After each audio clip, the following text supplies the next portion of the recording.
भगवत गीता साक्षात भगवान की वाणी है। यह अर्जुन और भगवान श्री कृष्ण के बीच में हुआ दैवी संवाद है। ये संवाद आज से 5000 वर्ष पूर्व कुरुक्षेत्र नामक स्थान पर हुआ। भगवत गीता में जीवन के सभी महत्वपूर्ण प्रश्नों का उत्तर है, जैसे हम कौन हैं, भगवान कौन है, हमें कष्ट क्यों होते हैं, क्या पुनर्जन्म होता है, क्या अन्य ग्रहों पर जीवन है, हम कैसे इस जन्म और अगले जन्म में सुखी रह सकते हैं, हम कैसे भगवत धाम को जा सकते हैं। कोई पूछ सकता है कि कुरुक्षेत्र में हुए महान युद्ध जिसके दौरान भगवत गीता कही गई, उसका कारण क्या था।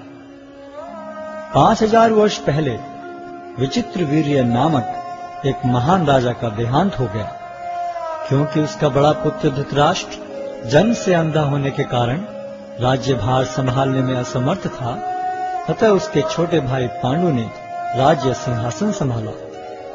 पांडु की मृत्यु के बाद उसके 5 पुत्र, जो पांडवों के नाम से विख्यात थे, जो नियमानुसार राज्य के उत्तराधिकारी बने, लेकिन पांडव भी बालक ही थे, अतः धृतराष्ट्र ने स्वयं राज्यभार संभाला। धृतराष्ट्र के 100 पुत्र थे, जो कौरवों के नाम से जाने जाते थे। जब पांडव बड़े होकर राज्य संभालने लायक हुए, तो वे संपूर्ण राज्य नहीं लेना चाहते थे, हालांकि वो उनका नियम संगत अधिकार था। वे राज्य को अपने चचेरे भाइयों के साथ बांटना चाहते थे और इस प्रकार राज्य को पांडवों और कौरवों के बीच बांट दिया गया। लेकिन कौरवों में ज्येष्ठ दुर्योधन अपने भाग से संतुष्ट न था। वो संपूर्ण राज्य को स्वयं ही भोगना चाहता था। उसने पांडवों को मारने के लिए कई षड्यंत्र रचे, लेकिन वो असफल रहा। फिर उसने नियम के विरुद्ध संपूर्ण राज्य को हड़प लिया और पांडवों को राज्य से निष्कासित कर दिया। पांडवों ने फिर 5 गांव की मांग की। दुर्योधन ने उत्तर दिया, 5 गांव तो दूर, वो सुई की नोक के बराबर भी जमीन नहीं दे सकता। भगवान श्री कृष्ण ने जमीन के इस झगड़े को शांतिपूर्ण एवं अहिंसात्मक तरीके से सुलझाने का प्रस्ताव रखा, लेकिन दुर्योधन ने यह प्रस्ताव को अस्वीकार करते हुए पांडवों के प्रति युद्ध की घोषणा कर दी और इस प्रकार महाभारत का महान युद्ध अवश्यंभावी हो गया। युद्ध की तैयारी में अर्जुन और दुर्योधन दोनों ही भगवान श्री कृष्ण के पास सहायता मांगने गए। भगवान श्री कृष्ण उनकी मदद मांगने को आए किसी भी व्यक्ति को नहीं ठुकराते थे, चाहे वह सज्जन हो या दुर्जन। भगवान श्री कृष्ण ने अपनी संपूर्ण सेना को एक ओर तथा स्वयं को मार्गदर्शक के रूप में दूसरी ओर देने का प्रस्ताव रखा। दुर्योधन ने भगवान श्री कृष्ण की सेना को चुना, जबकि अर्जुन भगवान को मार्गदर्शक के रूप में प्राप्त करने को उत्सुक था। इस प्रकार भगवान श्री कृष्ण अर्जुन के मार्गदर्शक तथा सारथी बने। युद्ध स्थल में अर्जुन एक दुविधा में पड़ गया कि वह अपने अधिकारों के लिए लड़े, जिसके लिए आवश्यक था अपने ही स्वजनों का वध, या युद्ध भूमि से पलायन कर दुष्ट दुर्योधन को राज्य पर शासन करने दे। अर्जुन अपने को इस दुविधा से बाहर निकालने में असमर्थ पाकर भगवान श्री कृष्ण की शरण लेता है। शरणागत आए अपने मित्र एवं भक्त अर्जुन को भगवान श्री कृष्ण भगवत गीता के दिव्य उपदेश द्वारा इस दुविधा से उबारते हैं और श्रीमद् भगवत गीता के माध्यम से अर्जुन के ही समान अपनी शरण में आए सभी भक्तों का गीता महात्म्य के अनुसार भगवत गीता दिव्य साहित्य है, जिसको ध्यान पूर्वक पढ़ना चाहिए। गीता शास्त्रमिदं पुण्यम यह पठेत प्रयतः पुमान्। यदि कोई भगवत गीता के उपदेशों का पालन करे तो वह जीवन के दुखों तथा चिंताओं से मुक्त हो सकता है। भय शोकादि वर्जितः, वह इस जीवन में सारे भय से मुक्त हो जाएगा और उसका अगला जीवन आध्यात्मिक होगा। गीताध्ययनशीलस्य प्राणायाम परस्य च नैव सन्ति ही पापानि पूर्व जन्म कृतानि च। यदि कोई भगवत गीता को निष्ठा तथा गंभीरता के साथ पढ़ता है तो भगवान की कृपा से उसके सारे पूर्व दुष्कर्मों के फलों का उस पर कोई प्रभाव नहीं पड़ता। मलिने मोचनम पुंसाम जल स्नानम दिने दिने सकृत गीतामृत स्नानम संसारमलम नाशनम। मनुष्य जल में स्नान करके नित्य अपने को स्वच्छ कर सकता है, लेकिन यदि कोई भगवद गीता रूपी पवित्र गंगा जल में एक बार भी स्नान कर ले तो वह भव सागर की मलिनता से सदा सदा के लिए मुक्त हो जाता है। गीता सुगीता कर्तव्या किमन्यै शास्त्र विस्तरई या स्वयं पद्मनाभस्य मुख पद्मादिनिस्सता। चूंकि भगवद गीता भगवान के मुख से निकली है, अतएव किसी को अन्य वैदिक साहित्य पढ़ने की आवश्यकता नहीं रहती। उसे केवल भगवद गीता का ही ध्यान पूर्वक तथा मनोयोग से श्रवण तथा पठन करना चाहिए। वर्तमान युग में लोग सांसारिक कार्यों में इतने व्यस्त हैं कि उनके लिए समस्त वैदिक साहित्य का अध्ययन कर पाना संभव नहीं रह गया है, परंतु इसकी आवश्यकता भी नहीं है।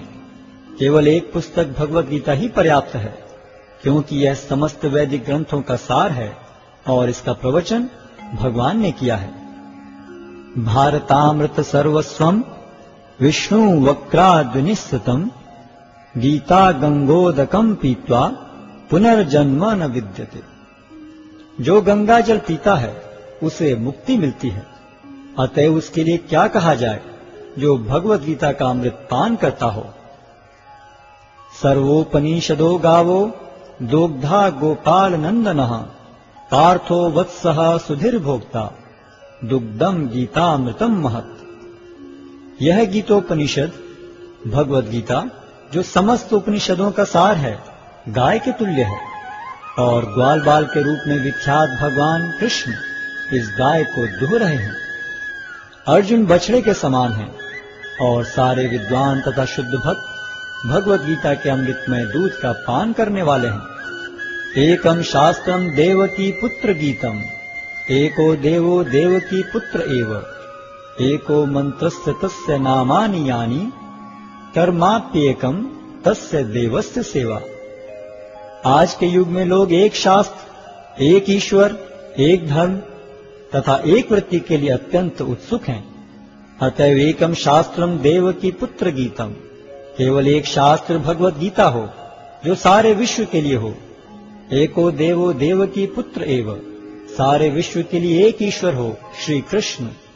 एको मंत्रस्य तस्य नामानि यानि, और एक मंत्र एक प्रार्थना हो उनके नाम का कीर्तन। हरे कृष्ण कृष्ण कृष्ण हरे हरे, हरे राम राम राम हरे हरे। कर्माप्येकम तस्य देवस्य सेवा, और केवल एक ही कार्य हो, भगवान की सेवा।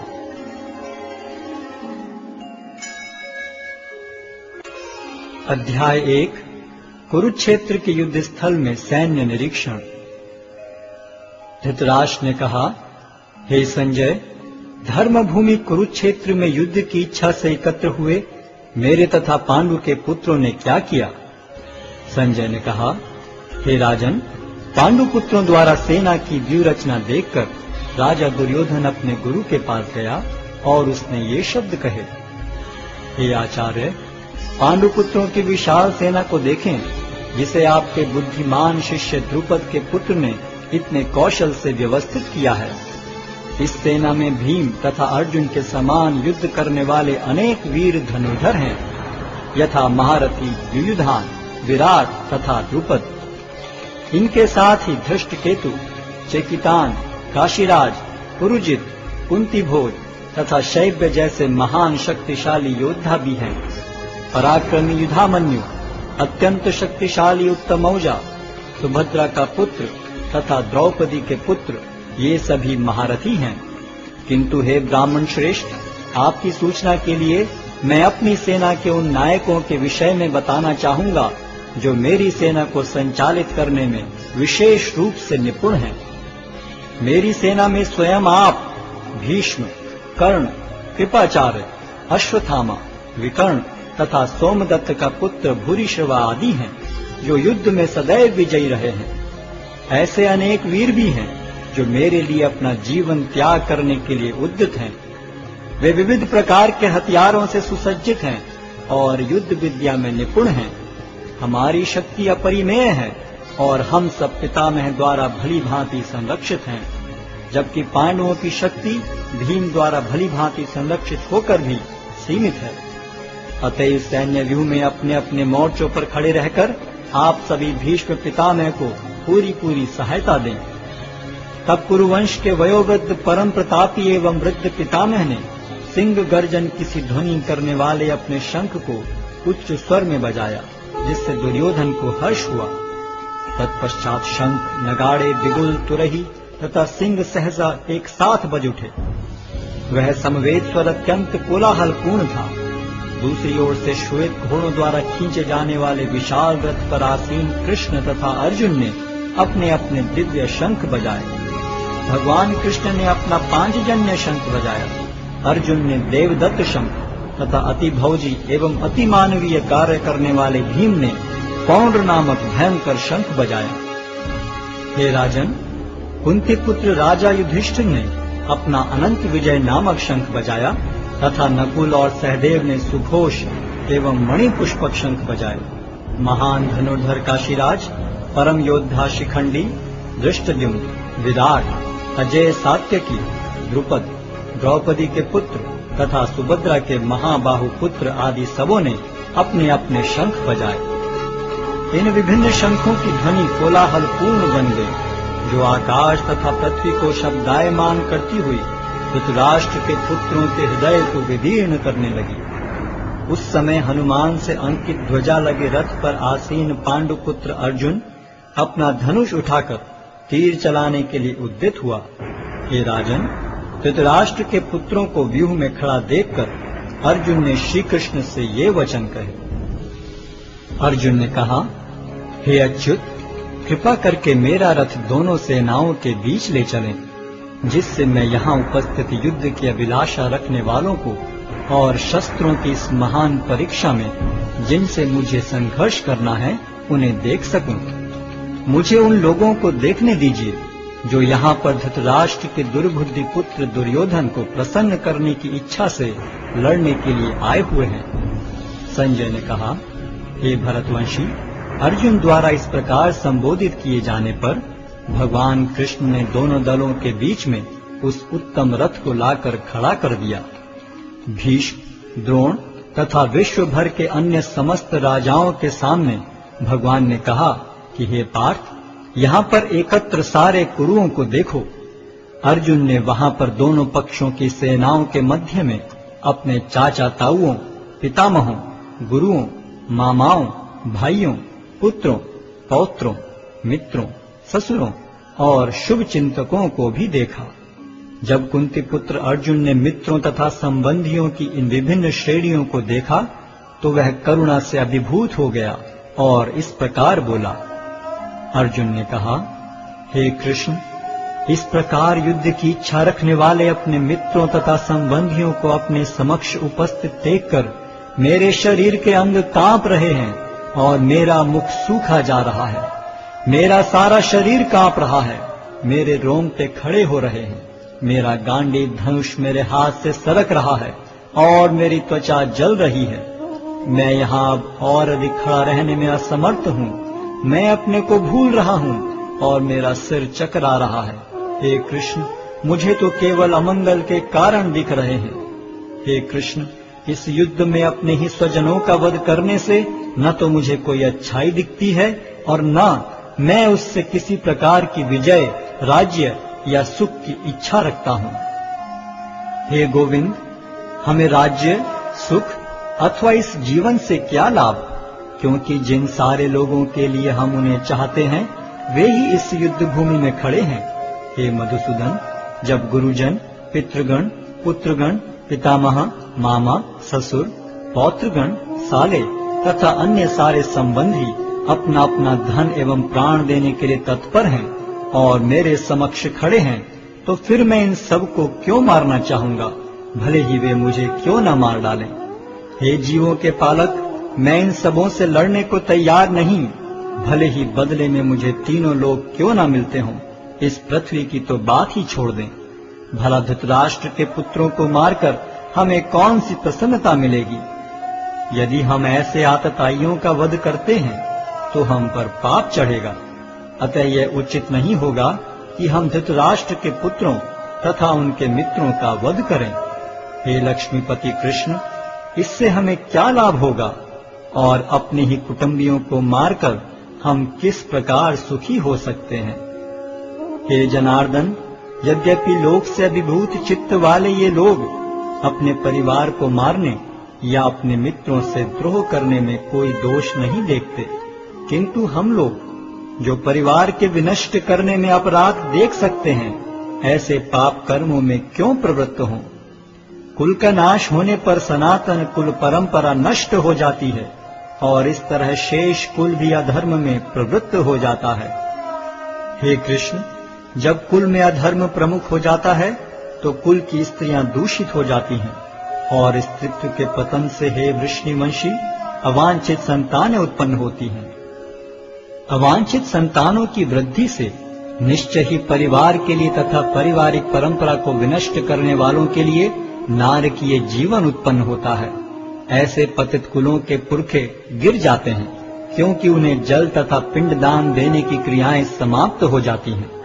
जो लोग कुल परंपरा को विनष्ट करते हैं और इस तरह अवांछित संतानों को जन्म देते हैं, उनके दुष्कर्मों से समस्त प्रकार की सामुदायिक योजनाएं तथा पारिवारिक कल्याण कार्य विनष्ट हो जाते हैं।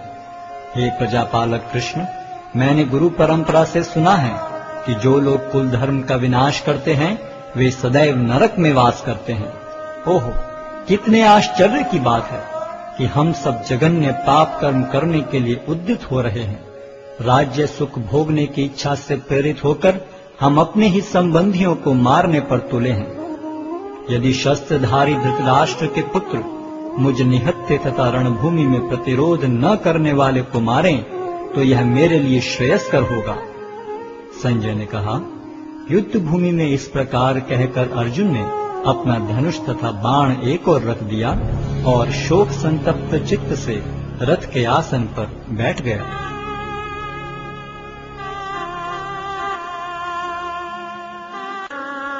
अध्याय 2 गीता का सार। संजय ने कहा, करुणा से व्याप्त शोकयुक्त अश्रुपूरित नेत्रों वाले अर्जुन को देखकर मधुसूदन कृष्ण ने ये शब्द कहे। श्री भगवान ने कहा, हे अर्जुन, तुम्हारे मन में यह कलमश आया कैसे? यह उस मनुष्य के लिए तनिक भी अनुकूल नहीं है जो जीवन के मूल्य को जानता हो। इससे उच्च लोक की नहीं अपितु अपयश की प्राप्ति होती है। हे प्रतापुत्र, इस हीन नपुंसकता को प्राप्त मत हो, यह तुम्हें शोभा नहीं देती। हे शत्रुओं के दमन करता, हृदय की शुद्ध दुर्बलता को त्याग कर युद्ध के लिए खड़े हो। अर्जुन ने कहा, हे शत्रुहंता, हे मधुसूदन, मैं युद्ध भूमि में किस तरह भीष्म तथा द्रोण जैसे पूजनीय व्यक्तियों पर उलटकर बाण चलाऊंगा। ऐसे महापुरुषों को जो मेरे गुरु हैं, उन्हें मारकर जीने की अपेक्षा इस संसार में भीख मांगकर खाना अच्छा है। भले ही वे सांसारिक लाभ के इच्छुक हों, किंतु हैं तो गुरुजन ही। यदि उनका वध होता है तो हमारे द्वारा भोग्य प्रत्येक वस्तु उनके रक्त से सनी होगी। हम यह भी नहीं जानते कि हमारे लिए क्या श्रेष्ठ है, उनको जीतना या उनके द्वारा जीते जाना। यदि हम धृतराष्ट्र के पुत्रों का वध कर देते हैं तो हमें जीवित रहने की आवश्यकता नहीं है, फिर भी वे युद्ध भूमि में हमारे समक्ष खड़े हैं। अब मैं अपनी कृपण दुर्बलता के कारण अपना कर्तव्य भूल गया हूँ और सारा धैर्य खो चुका हूँ। ऐसी अवस्था में मैं आपसे पूछ रहा हूँ कि जो मेरे लिए श्रेयस्कर हो उससे निश्चित रूप से बताएं। अब मैं आपका शिष्य हूँ और आपका शरणागत हूँ, कृपया मुझे उपदेश दें। मुझे ऐसा कोई साधन नहीं दिखता जो मेरी इंद्रियों को सुखाने वाले इस शोक को दूर कर सके। स्वर्ग पर देवताओं के अधिपत्य की तरह इस धन धान्य संपन्न सारी पृथ्वी पर निष्कंटक राज्य प्राप्त करके भी मैं इस शोक को दूर नहीं कर सकूंगा। संजय ने कहा, इस प्रकार कहने के बाद शत्रुओं का दमन करने वाला अर्जुन कृष्ण से बोला, हे गोविंद, मैं युद्ध नहीं करूंगा, और चुप हो गया। हे भरतवंशी धृतराष्ट्र, उस समय दोनों सेनाओं के मध्य शोकमग्न अर्जुन से कृष्ण ने मानो हंसते हुए ये शब्द कहे। श्री भगवान ने कहा, तुम पांडित्यपूर्ण वचन करते हुए उनके लिए शोक कर रहे हो जो शोक करने योग्य नहीं हैं। जो विद्वान होते हैं वे न तो जीवित के लिए न ही मृत के लिए शोक करते हैं। ऐसा कभी नहीं हुआ कि मैं न रहा हूं या तुम न रहे हो, अथवा ये समस्त राजा न रहे हों, और न ऐसा है कि भविष्य में हम लोग नहीं रहेंगे। जिस प्रकार शरीरधारी आत्मा इस शरीर में बाल्यावस्था से तरुणावस्था में और फिर वृद्धावस्था में निरंतर अग्रसर होता रहता है, उसी प्रकार मृत्यु होने पर आत्मा दूसरे शरीर में चला जाता है। धीर व्यक्ति ऐसे परिवर्तन से मोह को प्राप्त नहीं होता। हे कुंती पुत्र, सुख तथा दुख का क्षणिक उदय तथा कालक्रम में उनका अंतर्धान होना सर्दी तथा गर्मी की ऋतुओं के आने जाने के समान है। हे भरतवंशी, वे इंद्रिय बोध से उत्पन्न होते हैं और मनुष्य को चाहिए कि अविचल भाव से उनको सहन करना सीखे। हे पुरुष श्रेष्ठ अर्जुन, जो पुरुष सुख तथा दुख में विचलित नहीं होता और इन दोनों में संभाव रखता है, वह निश्चित रूप से मुक्ति के योग्य है। तत्वदर्शियों ने यह निष्कर्ष निकाला है कि असत का तो कोई चिरस्थायित्व नहीं है, किंतु सत अपरिवर्तनीय रहता है। उन्होंने इन दोनों की प्रकृति के अध्ययन द्वारा यह निष्कर्ष निकाला है। जो सारे शरीर में व्याप्त है उसे ही तुम अविनाशी समझो। उस अव्यय आत्मा को नष्ट करने में कोई भी समर्थ नहीं है। अविनाशी, अप्रमेय तथा शाश्वत जीव के भौतिक शरीर का अंत अवश्यम भावी है। अतः हे भरतवंशी, युद्ध करो। जो इस जीवात्मा को मारने वाला समझता है तथा जो इसे मरा हुआ समझता है, वे दोनों ही अज्ञानी हैं, क्योंकि आत्मा न तो मरता है और न मारा जाता है। आत्मा के लिए किसी भी काल में न तो जन्म है न मृत्यु। वह न तो कभी जन्मा है, न जन्म लेता है और न जन्म लेगा। वह अजन्मा, नित्य, शाश्वत तथा पुरातन है। शरीर के मारे जाने पर वह मारा नहीं जाता। हे पार्थ, जो व्यक्ति यह जानता है कि आत्मा अविनाशी, अजन्मा, शाश्वत तथा अव्यय है, वह भला किसी को कैसे मार सकता है या मरवा सकता है। जिस प्रकार मनुष्य पुराने वस्त्रों का त्याग कर नए वस्त्र धारण करता है, उसी प्रकार आत्मा पुराने तथा व्यर्थ के शरीरों को त्याग कर नवीन भौतिक शरीर धारण करता है। यह आत्मा न तो कभी किसी शस्त्र द्वारा खंड खंड किया जा सकता है, न अग्नि द्वारा जलाया जा सकता है, न जल द्वारा भिगोया या वायु द्वारा सुखाया जा सकता है। यह आत्मा अखंडित तथा अघुलनशील है। इसे न तो जलाया जा सकता है, न ही सुखाया जा सकता है। यह शाश्वत, सर्वव्यापी, अविकारी, स्थिर तथा सदैव एक सा रहने वाला है। यह आत्मा अव्यक्त, अकल्पनीय तथा अपरिवर्तनीय कहा जाता है।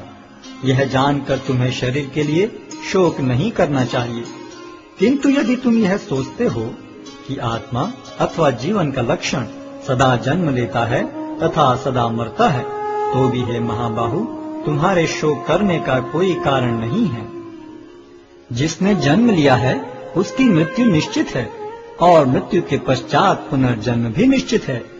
अतः अपने अपरिहार्य कर्तव्य पालन में तुम्हें शोक नहीं करना चाहिए।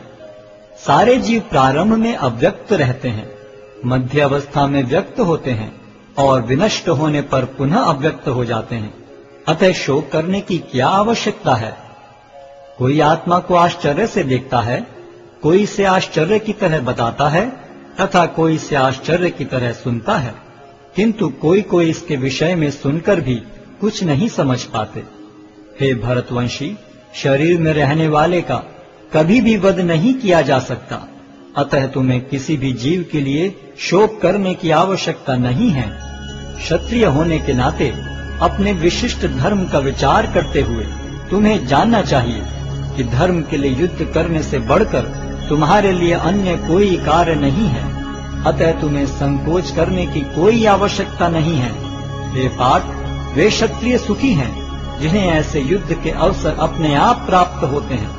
जिससे उनके लिए स्वर्ग लोक के द्वार खुल जाते हैं। किंतु यदि तुम युद्ध करने के स्वधर्म को संपन्न नहीं करते तो तुम्हें निश्चित रूप से अपने कर्तव्य की उपेक्षा करने का पाप लगेगा और तुम योद्धा के रूप में भी अपना यश खो दोगे। लोग सदैव तुम्हारे अपयश का वर्णन करेंगे और सम्मानित व्यक्ति के लिए अपयश तो मृत्यु से भी बढ़कर है। जिन जिन महान योद्धाओं ने तुम्हारे नाम तथा यश को सम्मान दिया है, वे सोचेंगे कि तुमने डर के मारे युद्ध भूमि छोड़ दी है और इस तरह वे तुम्हें तुच्छ मानेंगे।